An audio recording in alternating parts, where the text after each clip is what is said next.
Sejam bem-vindos e vamos lá então a mais um vídeo. Deus me dará tudo o que eu pedir?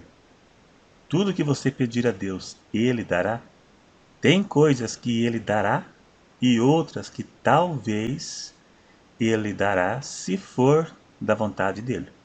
E isso é que vamos ver na Bíblia, o que são essas coisas. O que você pode pedir, o que você pode pedir e Ele dará se for de sua vontade.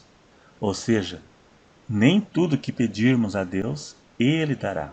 A Bíblia nos prova isso. E se gostar, dá aí um cliquezinho para ajudar a divulgar o vídeo.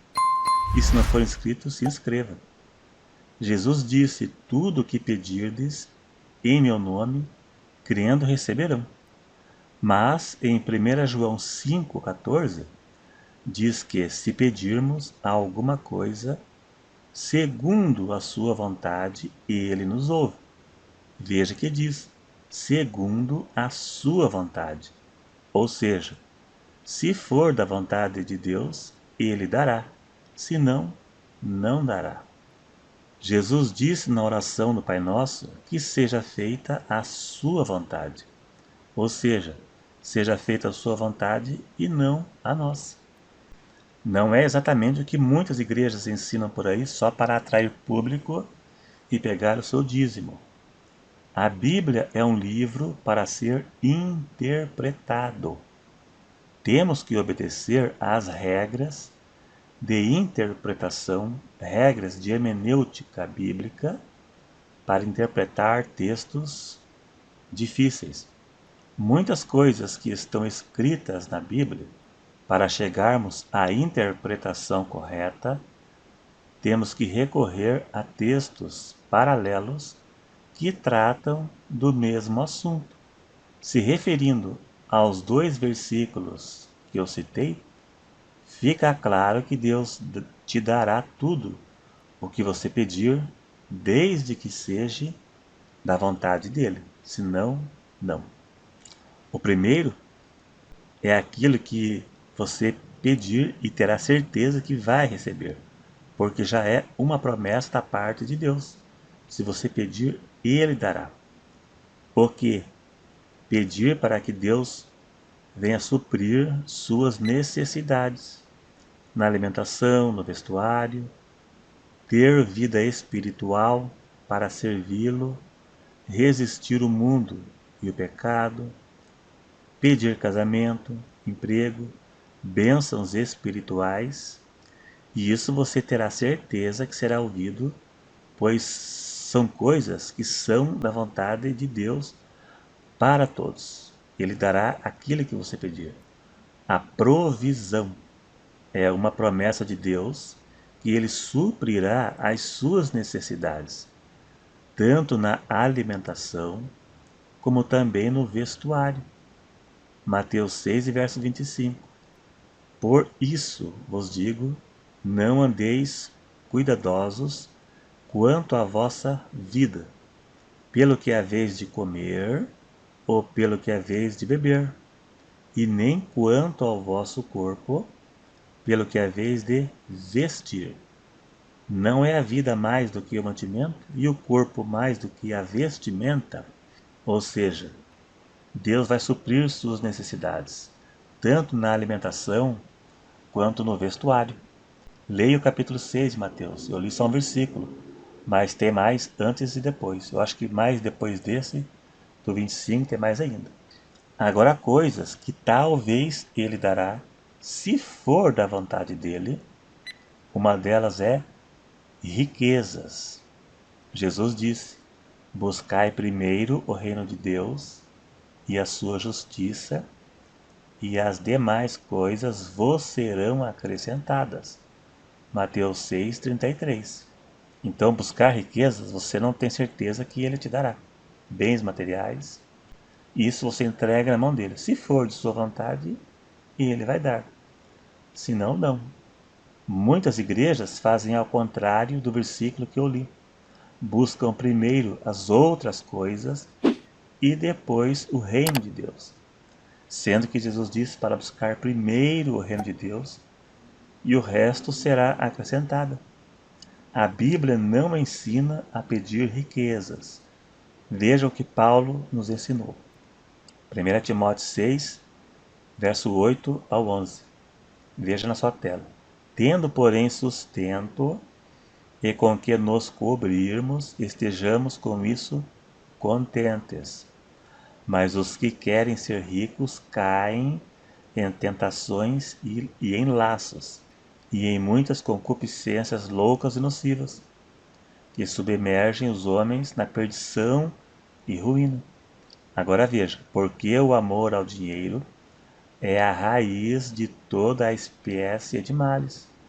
E nessa cobiça alguns se desviaram da fé e se transpassaram a si mesmo com muitas dores. Agora veja o conselho que ele deu a Timóteo. Mas tu, ó homem de Deus, foge dessas coisas e segue a justiça.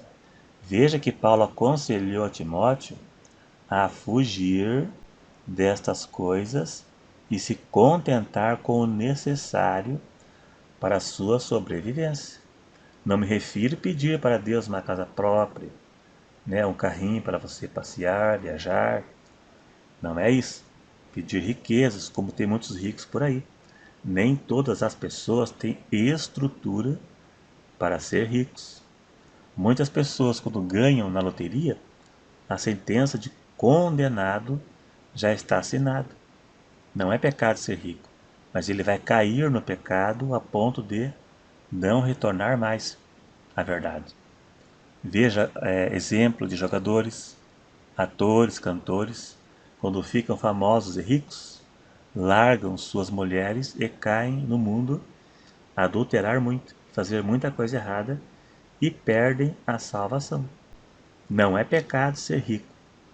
Se for da vontade de Deus enriquecer uma pessoa, assim ele fará.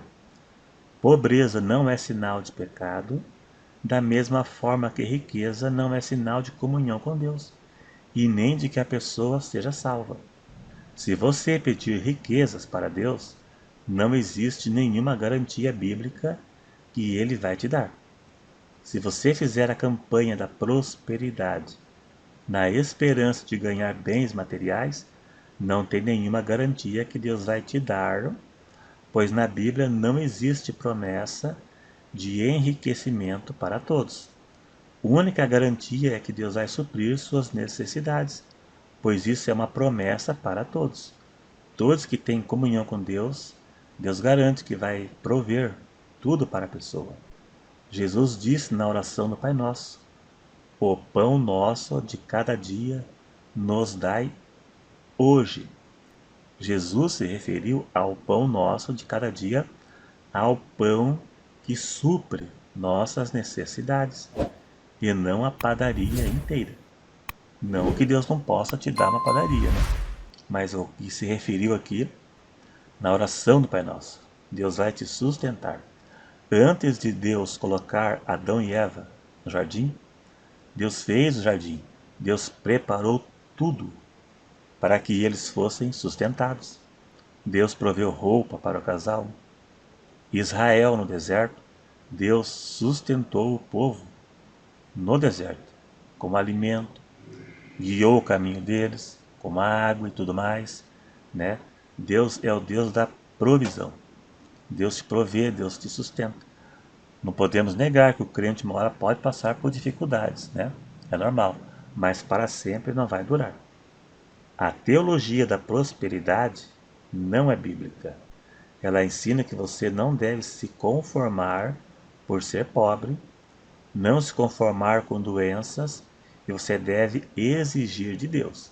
Claro, pobre aqui é o pobre normal, que se alimenta, que paga suas contas, né, que consegue se manter num padrão de vida não com riquezas de grandes bens materiais, mas ele tem aquele que supre suas necessidades. Não estou falando de pobreza exagerada. Aí nesse caso a pessoa pede para Deus que na hora certa ele vai dar jeito, né? Determinar seu carro, sua casa, sua mansão, seu carro de luxo, como ensinam por aí, poderá ser decepcionado. Eu já recebi aqui em casa algumas vezes jornal de uma certa igreja neopentecostal, bem conhecida no Brasil inteiro, mostrou lá um homem que ganhou um Camaro e uma mansão. Tá? E os demais membros da igreja, por que não ganharam também? Né? Seria bem estranho, né? Se você tem que exigir de Deus riqueza, né? E os outros que não conseguem. Será se faltou fé por parte dos demais fiéis da igreja? Ou a fé deste homem foi maior do que a fé dos demais? Na maioria dos casos, se tratando dessas igrejas que pregam somente prosperidade, o resultado são pessoas frustradas, pois o tempo passa e não acontece nada. Jesus disse: errais por não conhecer as Escrituras e nem o poder de Deus. Eu vejo, de vez em quando, na internet mesmo, pessoas que perderam tudo na Fogueira Santa. Até uma atriz e bailarina perdeu tudo na Fogueira Santa. Eu vi uma moça no TikTok esses dias aí, que ela foi iludida para a igreja, não acontece nada, né? Daí a pessoa desiste. Foi iludida pensando que ia ficar rico, no fim acaba perdendo o que tem, isso sim. É isso aí então, se gostou, dá aí um joinha para ajudar a divulgar o vídeo. Se você não é inscrito, se inscreva para ajudar o canal e até o próximo.